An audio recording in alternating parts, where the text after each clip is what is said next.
Welcome to our Born This Way Foundation talks on using social media for good. My name is Mitu. My pronouns are she, her, hers, and I run digital media for Team Born This Way Foundation, but I'm actually not the expert on digital here. It is each of our panelists who are joining us today. And I'm so excited to speak with each of you because at every generation, when we see systemic, powerful change that creates a kinder, braver world, those movements are sparked and led by young people. I remember when young women created hashtag #YesAllWomen to call out misogyny, when young Black women and femme organizers created hashtag #SayHerName so that the world wouldn't ignore the death of Sandra Bland and to call attention to the fact that Black women's pain is often overlooked. When Tarana Burke's Me Too movement became hashtag #MeToo, and that sparked a global movement of communing and storytelling and accountability, and hopefully even more to come. Born This Way Foundation ourselves are preparing for our third annual hashtag BeKind21 challenge, which is a call to action for the public to show kindness to themselves, their loved ones, and their communities for 21 consecutive days in order to build a habit of kindness.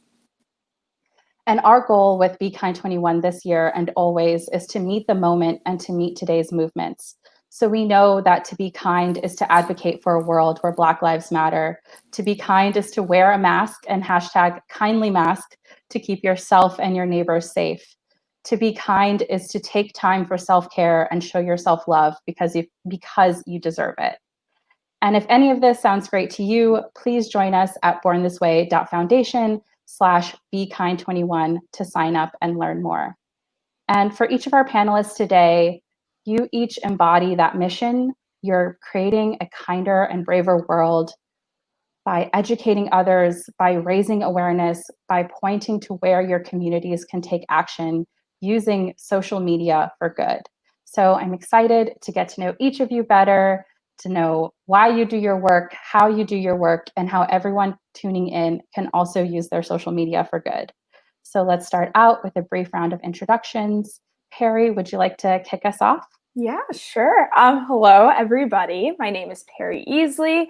My pronouns are she, her, hers. I'm a student at Wesleyan University in Middletown, Connecticut. I'm also a mental health advocate and a Channel Kindness alum. And I'm so excited to announce that my essay, As Is, will be published in the Channel Kindness book this fall. Taylor, would you like to introduce yourself next? I'd love to. My name is Taylor Cassidy. My pronouns are she, her, hers, and I am a TikTok creator, and I create positivity and Black history content, and I really focus on self-love and self-care. And Nupal.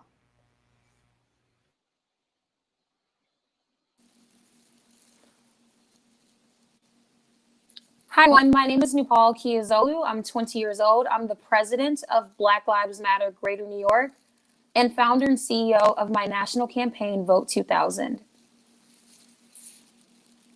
Thank you. And Colleen? I'm Colleen Werner. My pronouns are she, her, hers. I'm a ballet dancer. I'm getting my master's in clinical mental health counseling at Trevecca Nazarene University in Nashville, Tennessee, to become a therapist specializing in eating disorders and trauma. I'm a Channel Kindness alum like Perry, and I'm also a social media manager for therapists and other helping professionals. Thank you.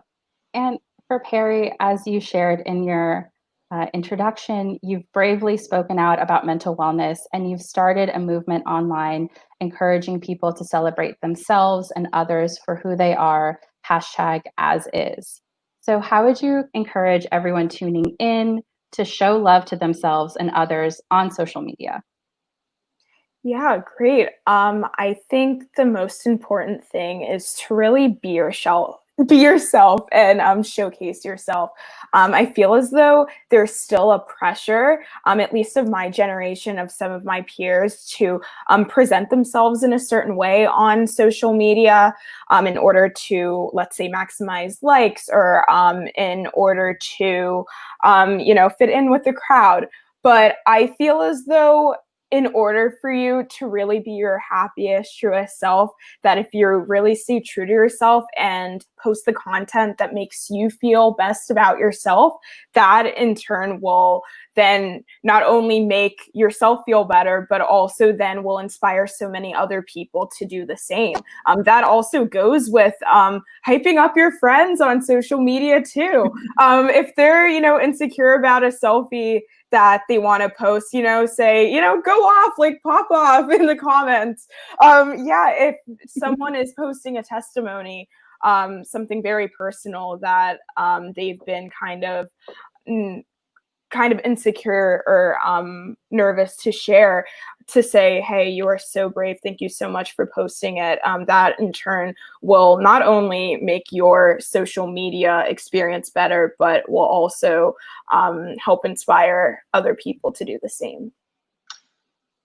That's such a good point, and I'm glad that you raised it. A kind comment can really change the whole trajectory of your day, and popping off in the comments, hyping your friends up just makes such a huge difference.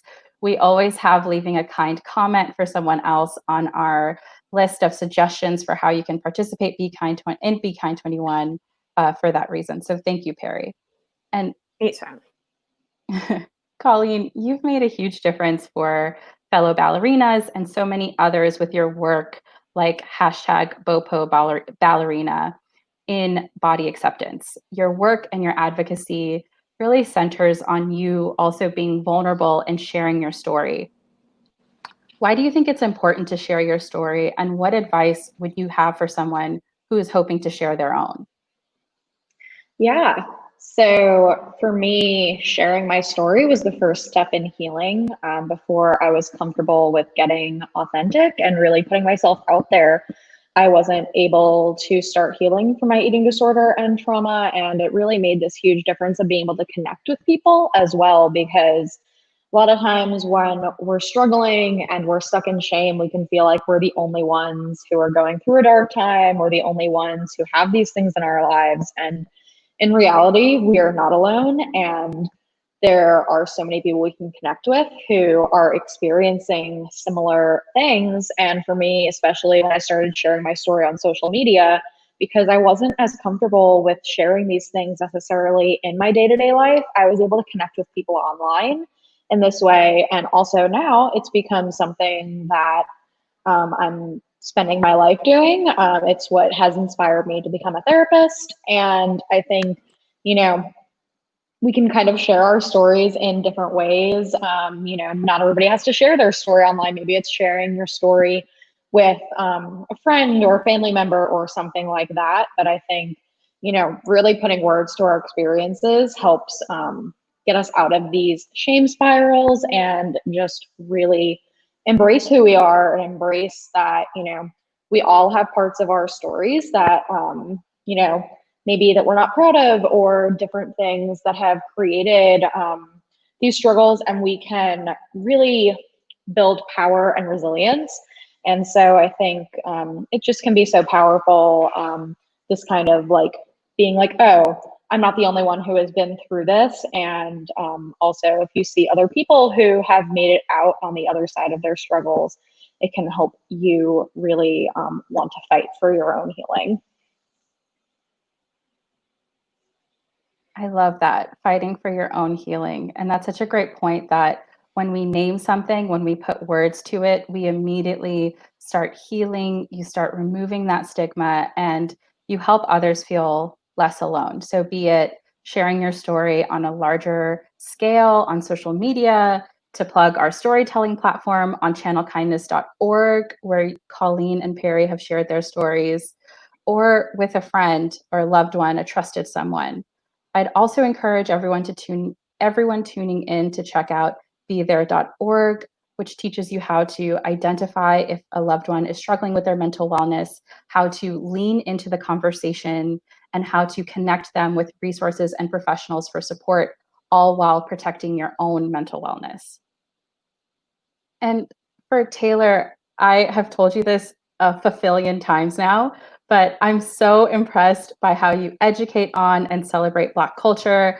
I genuinely could have used a Taylor Cassidy when I was in high school, especially because Black history was so aggressively lacking in my education growing up. So, how do you hope larger institutions like schools center on and celebrate Black culture? And what are resources you use to inform your videos that you'd recommend to anyone tuning in so that they can educate themselves too? Yeah, so first of all, thank you so much. I really appreciate that. And I think that schools can really, really focus on incorporating Black history in like every context of their education, not just like 1 month put aside, because Black history is not just 1 month. I think that kids, especially students of color, can really, really benefit from seeing Black history figures in the World War II unit, seeing Black history figures in the Revolutionary War unit. I think that incorporating that in every single unit is really going to solidify and show more representation. And it's going to show that not only can students of color be in history, they can make history themselves.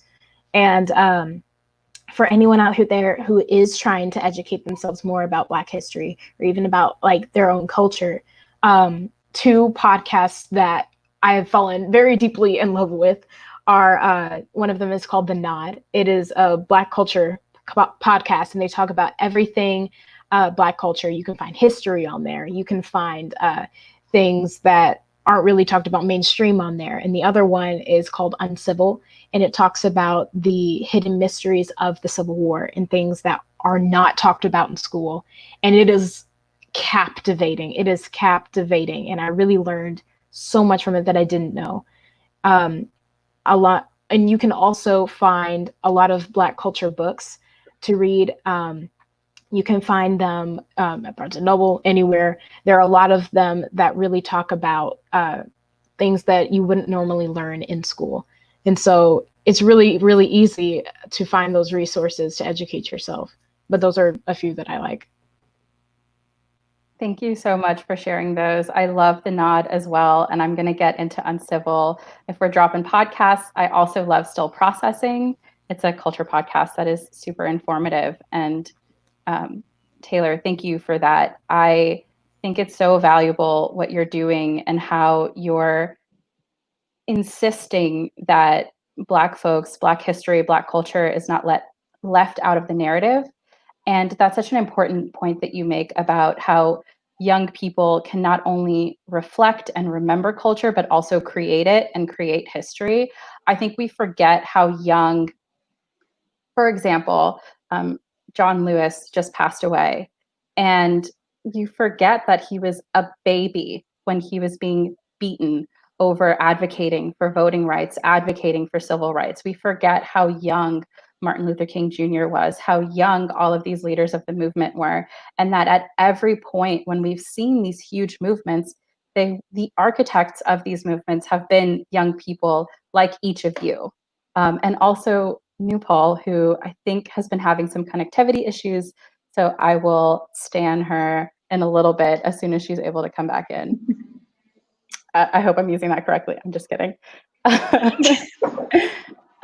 What resources do each of you turn to or recommend anyone tuning in to turn to enact change within their communities, be it volunteering or finding organizations to support or ways that they can even use their social media to raise awareness?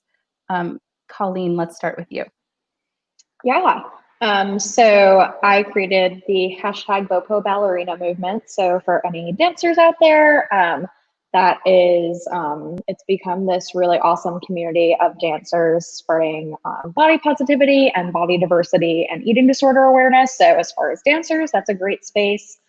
As far as learning more about sharing your story, if you're someone who is in eating disorder recovery, NEDA, which is the National Eating Disorders Association, has some great information on their website as far as responsibly sharing your story, because that's something also really important, I think, is responsibly sharing your stories, because there are helpful and unhelpful ways that we can put ourselves out there. And also, you know, with Born This Way, channel kindness is something, you know, since that was a big part of me starting a lot of my mental health advocacy. So really checking out those resources. Mental Health America and NAMI are also two other great resources for starting to share your mental health story. Thank you for that, Colleen. I second each of those resources. Thank you for sharing those. And you, Paul, can you hear us now?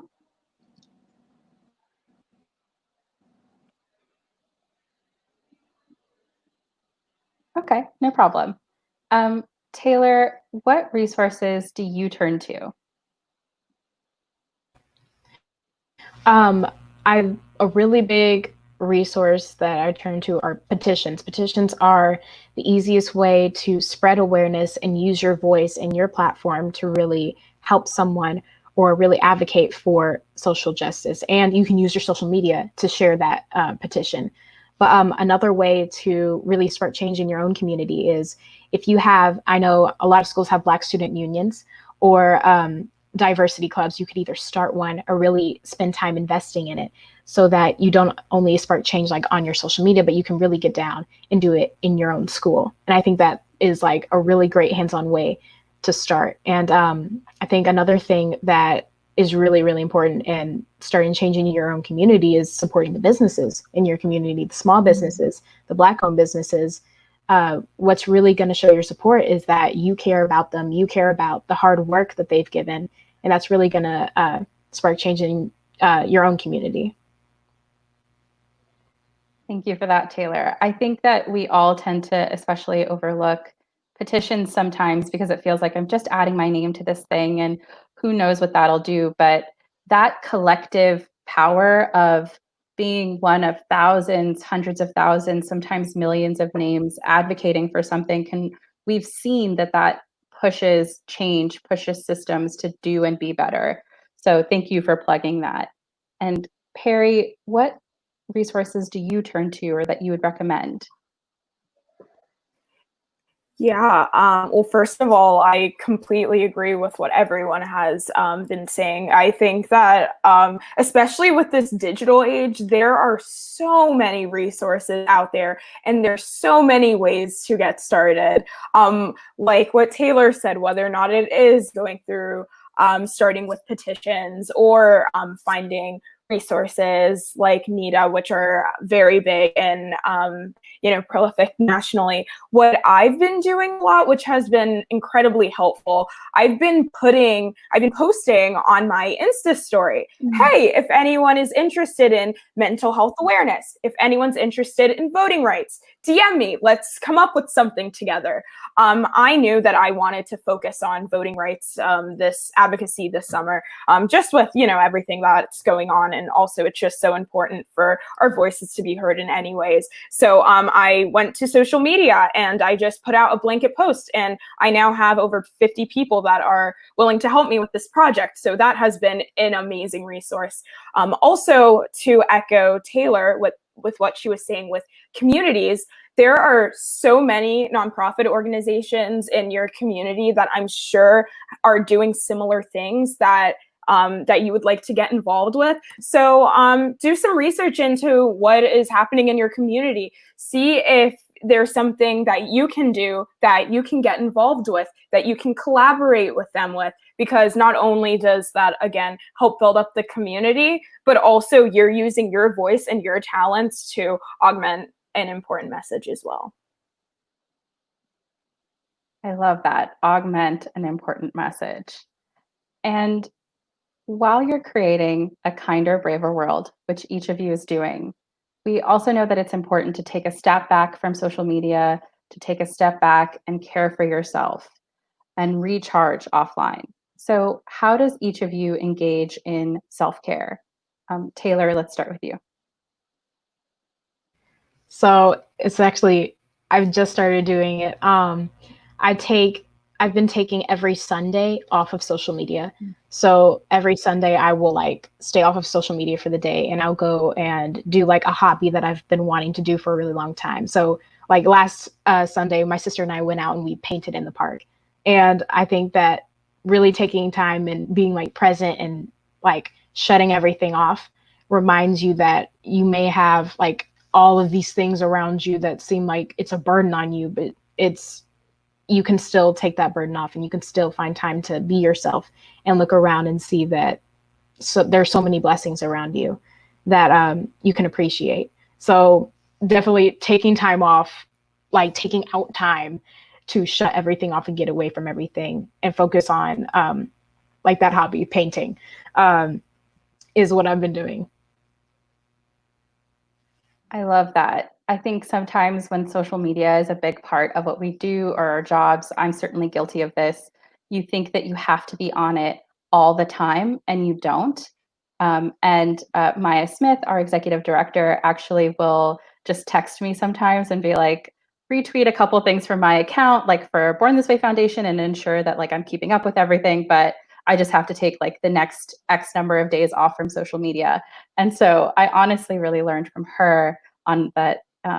Even though we should be engaged, it's okay to take a step back, and it's okay to do like you do, Taylor, social media Sundays, which I love. Painting in the park also sounds so pleasant. And Colleen, how do you self-care? Yeah, so I think the biggest thing for me is finding interests outside of therapy and mental health. As much as I'm a therapy nerd and want to learn all the things, for me, finding interests outside of that has been really big. I love doing calligraphy on my iPad, so that's been a big thing.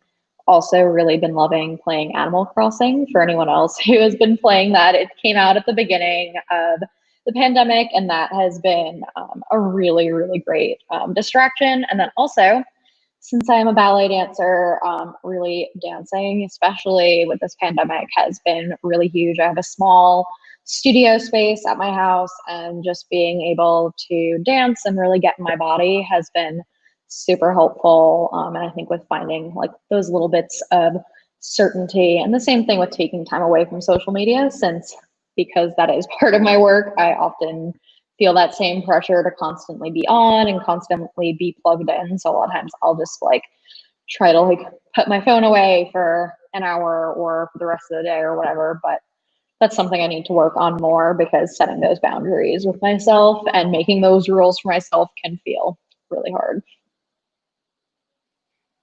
That's true. It's one thing to decide to take care of yourself, to decide to take time to self-care, and it's another to follow through and like walk that talk, if you will, and actually do it. So I'm glad that you are, and I hope that you keep going. And I know that sometimes you give ballet classes as well. Yes. Yeah, I've been teaching. So before the pandemic, I had taught dance a lot, especially to kids. But during the pandemic, I decided to start teaching ballet classes over Zoom, primarily to adults, which has been a lot of fun. I've been teaching 2 classes a week. And actually, my mom lives in New York, and she's been taking those classes too. And it's been really cool to connect and teach people that I probably wouldn't be able to otherwise, because pretty much everybody is in different parts of the country and the world. And that has really reignited my love for teaching, since it's not something I really have had time to do consistently before the pandemic. So it's been a lot of fun, and I feel like a great distraction and a great way of using my talents that are outside of social media, and to kind of get back to those roots there to bring joy to myself, but also to others. That's really great. Our co-founder, Cynthia Germanata, also loves ballet and uses it as a tool to unwind and self-care and feel good in her body. So I always love learning from you ballerinas, because that is not my ministry. I'm not a particularly talented dancer, so I love that. And Perry, how do you self-care? Yeah, it is totally important to kind of take some time away from the screen, because again, although social media can be, just an amazing, wonderful platform, it can get a little bit overwhelming.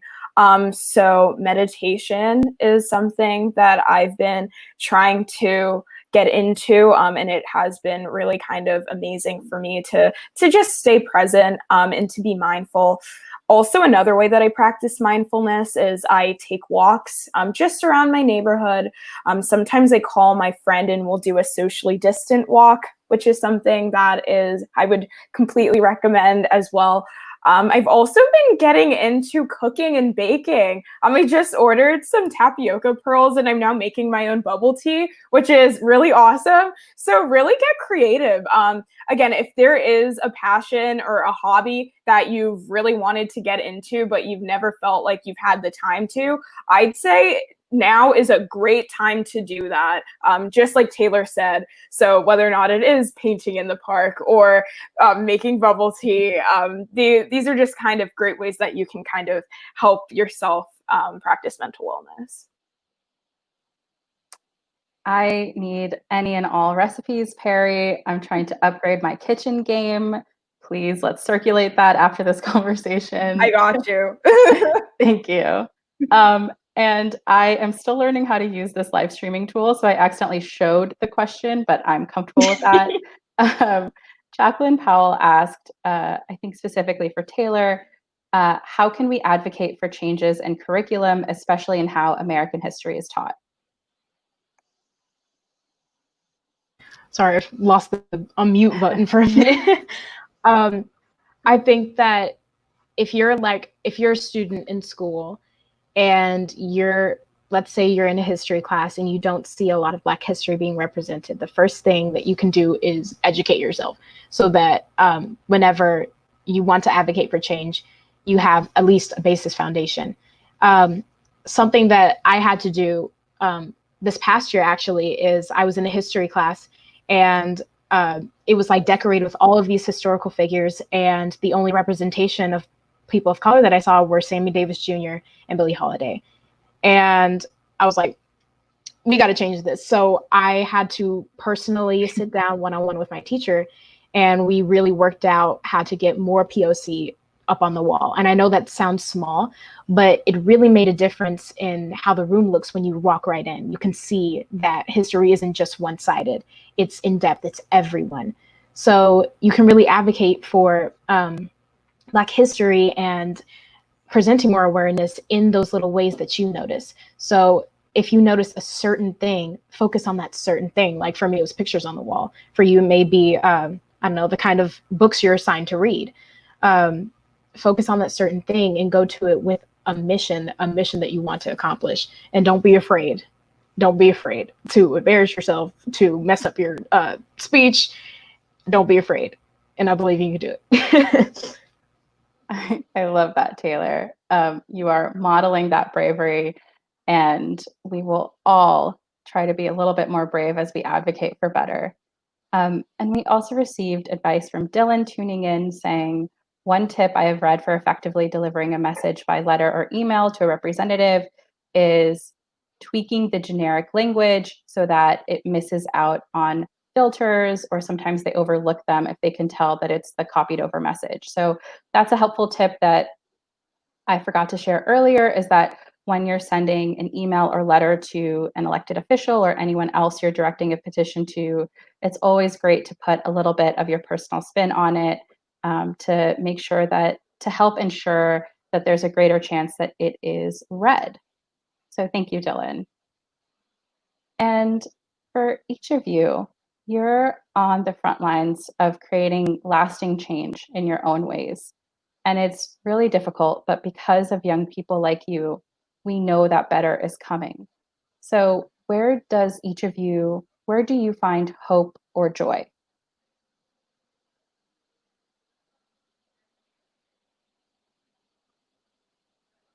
And let's start with Perry. Yeah, just to kind of echo with that, I think that March through May, let's say, I, was very down. And it was really kind of hard for me at first finding hope and finding something to move forward with. But first of all, community is so important. I really discovered the communities that mattered to me most during my first year in college, and just the communities that have kind of helped me overcome adversity in the past. So whether or not 200 Church Street at Wesleyan University, that was my community this year, and kind of engaging back with them have really helped, as well as some of my personal close friends. So if you are feeling down, I would really encourage you to identify the communities that really matter to you and really kind of push forward with that. And when I really kind of discovered the communities that matter to me, and started engaging in projects with them or just having conversations with them, I was way more hopeful and way more inspired just about what could be with the work and the art that we were creating, and that was meaningful to me and to everyone else, and that has really kind of pushed me to be as active as I am now during those difficult times. So yeah, identifying community is so important. Community is everything. Colleen, where do you find hope or joy? Yeah, I find a lot of hope and joy in seeing mental health being normalized, and also seeing like movements getting more attention, as far as, articles highlighting body positive influencers, or articles highlighting things that great therapists are doing on social media. That seeing these movements that have started out smaller gaining traction brings me a lot of joy. As far as a personal thing, I've been getting a lot of joy out of, so I'm going to start seeing clients as a therapist in training next month. So that brings me so much joy to look at where I was just 4 years ago, really still struggling so deeply myself. So I have a lot of personal joy in, starting that process, which is really exciting. Also that community piece that Perry brought, I have a really great group of friends here in Nashville, and I also have a lot of great friends online, that having these communities is really helpful. And then a thing that I guess is kind of, I don't know if silly is the right word, but I'm obsessed with corgis and find a lot of joy in seeing corgi accounts on social media. So it's not totally unrelated because it is social media, but that's something that especially since I feel like since we're living in such heavy times, that social media can feel really, really heavy at times. And those conversations are so important and necessary. But I think also having, sparks of light there. So seeing those posts pop up on my feed, or when I have great friends who tag me in adorable corgi posts, that's also brings a lot of joy to my day. I love that. I am not particularly active on my personal Instagram or any social media accounts, though social media is my job, but I have filtered all of my feeds so that it is really like babies, puppies, and drag race clips. And that is basically like the only media I consume in my downtime. So I do find a lot of joy there too. And Taylor, where do you find hope and joy? Yeah, so I find my hope and joy most largely in like my higher power. I definitely my relationship with God, but what's really been keeping me going is creativity, and really finding ways to create new things. Like with my TikTok, finding ways to like tell a story different, or express my feelings about a certain problem in a certain way. That's really given me the joy and hope to really keep going, really discover a new day each and every day, because it reminds me that social media can be really, really heavy, but it's not going to take away like my ability to create joy in that. That's what I've been really taking joy in. I love that. And you spread lots and lots of joy on social media, and you definitely make it a better place. And with that, the spreading joy and creating more positive social environments, we have a question from Annalise, who is watching, saying, how do you deal with negative people on social media? Sometimes that can take a toll on your mental health. Colleen, do you want to start by answering that question? Yeah. So as much as I get a lot of support and positivity on my social media, I get a wouldn't say a lot, but I get a pretty decent amount of people who don't support my mission or don't support me, especially as someone who lives in a larger body. I get a lot of comments, especially like, let's say a popular dance account or brand reshares one of my photos. While there will be like however many comments that are super supportive, there's always a handful of people saying something horrible about my body or saying that I'm promoting unhealthy things for kids or things like that, which I'm at a point in my journey where I feel really secure in myself and feel, you know, I know who I am, and I know, you know, what is right for me and my health and my journey. And at the same time, those comments still hurt, no matter, you know, no matter how much work you've done on yourself. Hearing someone, even if it is a complete stranger, and even if you've had a ton of support, it still can really, you know, get at me. And so I think really trying to shift my perspective and trying to realize, you know, that person is saying something, there's something deep in them that is really hurting, that this person is in a lot of pain if they're behind a person who can say this horrible thing,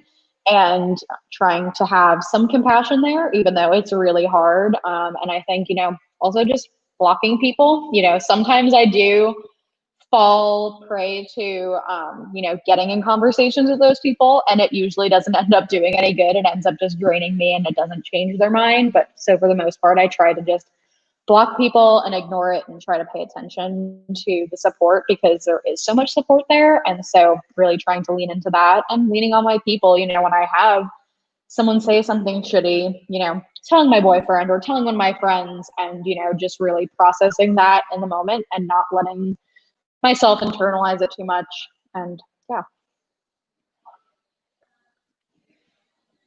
That's super helpful. Thank you, Colleen.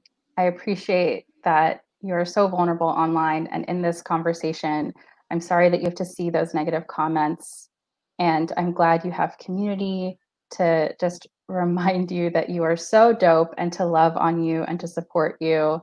I would echo that, you know, always feel comfortable muting people or blocking them, setting up filters just so that you can have the safest, most affirming social media experience, because it is a space for organizing and affirming and creating positive change. But there are those negative aspects, and things will come through, but you can always feel, I hope, empowered to set up some barriers between you and those negative comments.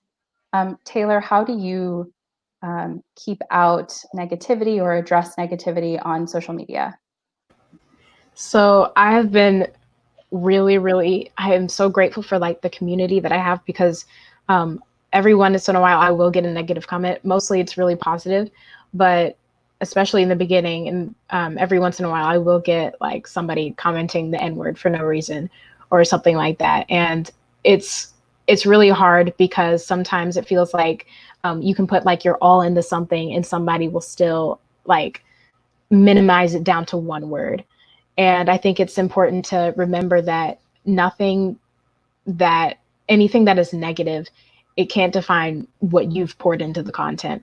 And so I like you said, I will mute people, I will delete the comment, I will close the app if I need to. And I just have to remember that nobody can define my content but me, you know? And that's part of the reason why I do my social media Sundays. I take a break from social media and remember that no one can define it but me.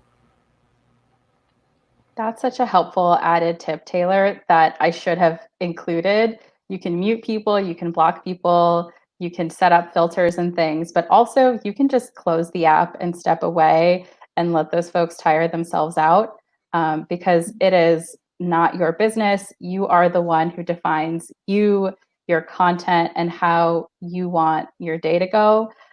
So I love that. And I genuinely am going to start taking up this social media Sundays movement. Perry, how do you address negativity on social media? Yeah, of course, with advocating and, you know, doing all of this great work on social media, obviously there can be, you know, great, amazing things that come out of it. But like we said, there can be some negativity there are some people posting kind of hurtful things on social media. I think what Colleen said was exactly what I was going to say. Sometimes of course, it is so hard to not take those negative comments personally because they are seemingly directed towards you. But it really is important, like she said, don't want to take any words out of your mouth, Colleen, that, yeah, oftentimes when people do post those negative things, it often comes from some form of insecurity or some form of hurt that they have. So seeing someone with such a strong voice being so vocal and outspoken on their social media, on a platform that can be so public, sometimes, that might threaten someone, but you just really need to understand. And again, I understand that this is hard. This is years in the making. I'm sure that we all fall victim to, even as resilient as we are, and as all of you are, sometimes we can't help but not take things personally. But it really kind of is important to just kind of separate yourself from that negative comment, because like you said, that does not define you. That does not define the work that you're doing. That does not define the work that you will continue to do. You have a light and you have a voice, and please continue doing it. Continue being an advocate. Continue to be this positive force, because again, while it might get some negative attention, it also will inspire so many people. You need to understand what you are doing will inspire so many people. That is such a call to action, Perry. Thank you. And I love that reminder that your feelings are valid. And when these negative comments come up, it's okay for you to feel upset by them. Everything that you're feeling, the way that you're reacting to it is valid. And then you can take steps from there if you'd like to separate yourself from that negative added commentary that doesn't define you, doesn't define what you do, and you don't allow it to dim your light or silence you. Thank you, Perry. I'll be reflecting on that for a long time. And I'd love to close this with giving our community an opportunity to support you and what you do. And so I want to do another round of everyone sharing their websites or handles or places where folks can follow up with you. So Colleen, would you like to go first? Sure. So you can find me on Instagram as @Colleen M. Werner. I'm also on Twitter as Colleen M. Werner. Not as active on Twitter as I am on Instagram, but I am on there. Also, my website is colleenmwerner.com, and you can connect with me there and contact me if you want to learn more. Excellent. And Perry? Yes, you can find me at Perry Easley on Instagram and Twitter. I too am also more active on my Instagram than my Twitter, but both are great ways to connect with me. So, thank you. Taylor? Same with Perry and Colleen. I'm more active on my Instagram and my TikTok, but both of those are Taylor Cassidy J, and my Twitter is Tay Cassidy J. Excellent. Well, thank you each for joining us today. And I'm sorry that New Paul had some connectivity issues, but maybe we can show in the banner where you can follow her and her amazing work as the head of Vote 2000 and the president of the Greater New York Black Lives Matter. And I actually forgot to answer my own question of where I find hope and joy. And that is in each of you and the young people that are like changing the world through your powerful words, through not accepting things the way that they are. Your generation is just so resilient and dope, and just questioning like, why is this way? And how do we just like completely flip it over? And so I am just so grateful for each of you for joining us today. And thank you to everyone tuning in. You can keep up with Born This Way Foundation at BTW Foundation on Instagram and Twitter, and at Born This Way Foundation on Facebook. And then you can also check us out on our website, bornthisway.foundation, and you can sign up for Be Kind 21 at bornthisway.foundation/BeKind21. Thanks for tuning in, everyone.